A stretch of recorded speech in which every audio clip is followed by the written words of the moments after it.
Naku po, ay matindi ho ito.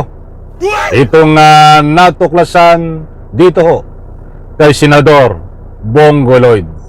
Sapagkat itong bilyones na pera na kanyang kinulimbat, di umano. Aba, ay bigla hong natuklasan na kanyang itinago. Ay saan itinago? Alright, welcome back to my YouTube channel. I'm Andy's Vlog. Mga kaibigan, mainit-tinit pa. Tungkol dito sa kalukuhan na galawan nitong si Senador Bongo Lloyd. Sapagkat mga kaibigan, napakalaking pera nito. Bilyones na pera. Na ito ay pera ng taong bayan, pera nyo na inipon-ipon sa pamagitan ng tax, subalit itinago ho ni Bongo. Aba, ay talagang matinding magtago ito, subalit hindi ho nakalusot. Isang like ko sa video na ito kung nagustuhan nyo po, sabay-sabay nating i-like. Please subscribe my YouTube channel. Ibabahagi ko sa inyong mga kaibigan itong galawan ni Bato. Buti nga at naharang ito, mga mahal kong taga-subaybay, dahil alam na this na pawang panluloko ang ginagawa ho nitong si Bongo. Nang dahil ho dito sa kanyang mga galawan ay marami ho ang nagulat, marami ang nagtaka.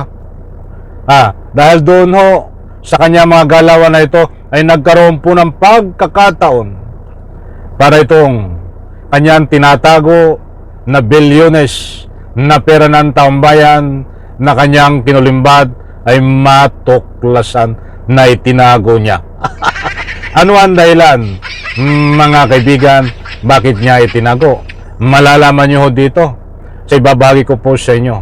Mas mabuti pa ay ibigay ko na itong katibayan resibo para naman hindi kayo mabiktima ng anumang fake news.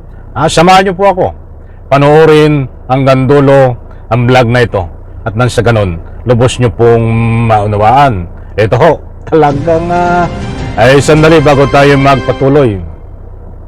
Pabor po ba kayo na itong Senador Bongo Lloyd ay makulong dahil nasasangkot po ito dito ho sa flood control scam, mga kaibigan? And reaction sa comment section, ninanyayahan ko kayo magbigay ng anumang public opinion. Eto na, at ipa-flash ko diyan sa screen para makita nyo. Talagang matindi ho ito. Bagay matagal nyo na ho itong ginagawa. Ay ngayon lang no natuklasan, dahil may naglakas loob na ika nga po'y kalkalin at mabuti nga at naharang ito. Eto, napakalaki ho nito. 3 billion piso ho ito ang usapin. Nandyan po, ipa-flash ko sa screen, mga kaibigan. Nandyan ho ang pangalan ni Bongo at nakakatabi niya sa larawan itong dating senador Antonio Trillanes. Babasahin po natin ang nilalaman. 32 million salin ni Senador Bongo. Malaking kasinungalingan. Naniniwala po ba kayo? Sa pangalawang pagkakataon, gusto kong hingin ang inyong panig. Naniniwala po ba kayo na itong pagdeklara ng salin nitong si Senador Bongo na 32 million ay malaking kasinungalingan? Karapatan nyo ho magbigay ng anumang public opinion. Babasa nga tayo ng kaunti. Kilalang kilala itong si Bongo na nakatira sa Ayala, Alabang. Magkano po ang lote pa lang doon? Tapos malaki pa ang size ng mga lote diyan. Pati yung kanyang bahay na itinayo. 4 floors, yan, may elevator pa. Siguro aabot sa kalahating bilyon yan, ani former Senator Trillanes. Importanteng mahalaga, mga kaibigan, na mapanood nyo ito at mapakinggan, malaman. Dahil pera ng taong bayan ang involved dito na bilyon na ika nga po'y napakalaking pera ang kalakip. Babasahin po natin ang complete details para nang sa ganon lubos nyo pong maunawaan dahil dito ay matutuklasan kung paano itinago ni Bongo ang bilyon-bilyong pera na kanyang kinulimbat na pera ng taong bayan. Ito, buwad sa Pilipinas Today, marami na rin nagtopic nito. Babasahin ko.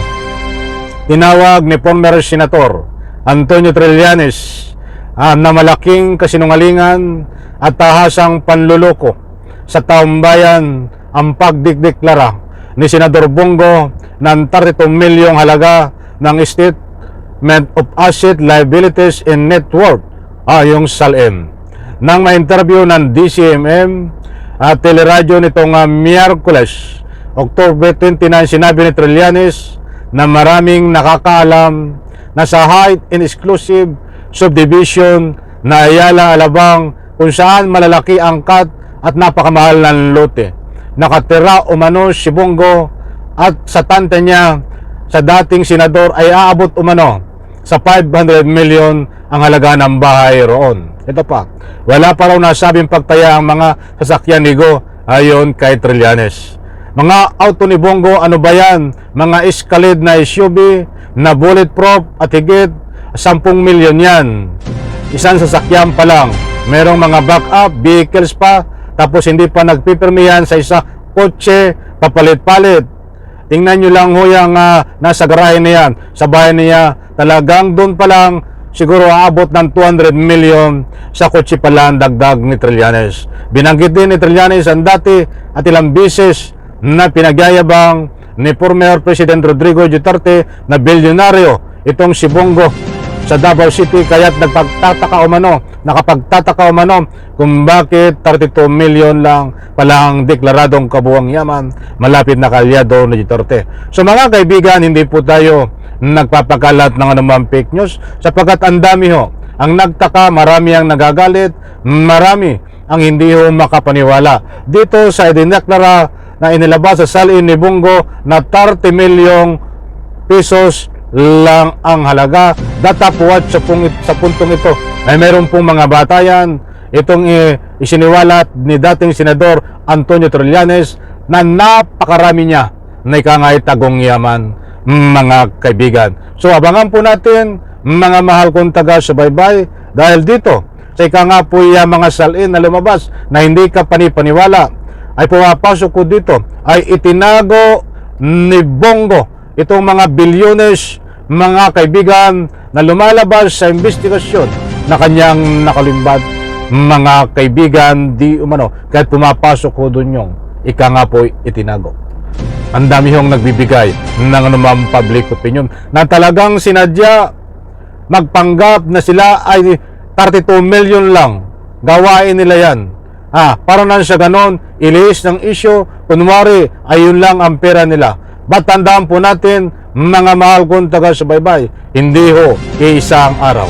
Hindi natutulog ang mga kinaukulan para magsuri kung saan itinago nitong si alias Mongoloid Bongo, senador, ang bilyones na pera na ikangay kinasasangkutan niya na napakaraming pera ang kanyang kinulimbat. Abangan po natin, mga kaibigan. Hindi lang po itong si Bongo, dahil marami po yung senador.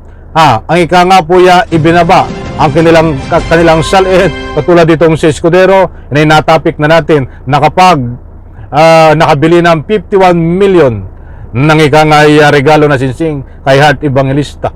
Subalit, ang kanyang salin ay 18 million lang, anak ng katakot-takot. Niloloko nyo ang inyong mga sarili. Abangan po natin, mga kaibigan, ito. Dahil ito po ay alam ko, ayon sa nakuha nating impormasyon, ay gumagawa ang ating gobyerno para mapatunayan kung ito'y talagang 13 million lang ang halaga ng salin nitong si Bongo.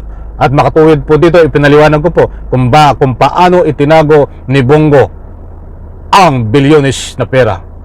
Nandiyan ho, ibinahaya ko sa inyo kung bakit nagkaganon sa pamamagitan ng public opinion na binibigay. Sa like ko sa video na ito. Maraming salamat, bye-bye. Palakpakan.